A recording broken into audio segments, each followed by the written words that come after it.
اساتذہ کا میں ایک پروفیسر صاحبان کی غلط فہمی کو تھوڑا سا دور کروں گا. آپ کیریکولم بنانے میں آزاد نہیں ہیں. یہ کنگرن لسٹ کا حصہ تھا.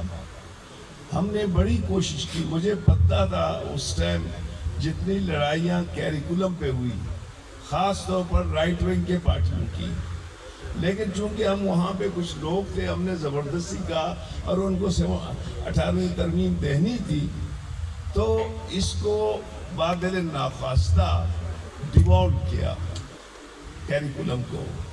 لیکن جو ہی آلات ان کے حق میں گئے, ان لوگوں نے پھر نیشنل کیریکولم کا ونگ بنایا.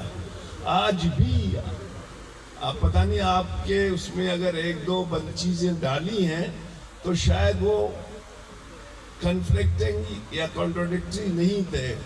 آپ کو کیریکولم اپنی مرضی کا, نورا مینگل تو دور کی بات ہے, وہ اتاشات کو ڈالنے کے لیے تیار نہیں ہے.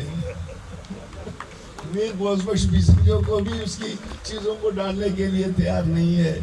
تو کیریکولم فیڈرل گورنمنٹ نے انکروچ کی ہے کانسٹیٹیوشن کے خلاف, ایجوکیشن انکروچ کی ہے, ایگریکلچر انکروچ ہے. یہ جو جتنے ڈپارٹمنٹ بنائے ہیں یہ آئین کے خلاف بنائے ہیں, اور کیریکولم تو بالکل آئین کے خلاف, یہ صوبوں کا ہے, لیکن اس نے جو ہے نا لے لیا ہے. یہ ہم اس خوش فہمی میں نہیں رہیں کہ کیریکولم اگر مجھے چھوڑ دیتے تو میں جو ہے نا دوچاپی کو کیریکولم کا حصہ بناتا تھا. میں جو ہے نا امیر بوزبخش بیسنجو اور گل خان اور اتاشات کو کیریکولم کا یا سمد خان کو بنا دیتا, لیکن نہیں چھوڑتے ہیں. وہ فیض احمد فیض کو نہیں چھوڑتے تو آپ کو کیسے چھوڑیں گے؟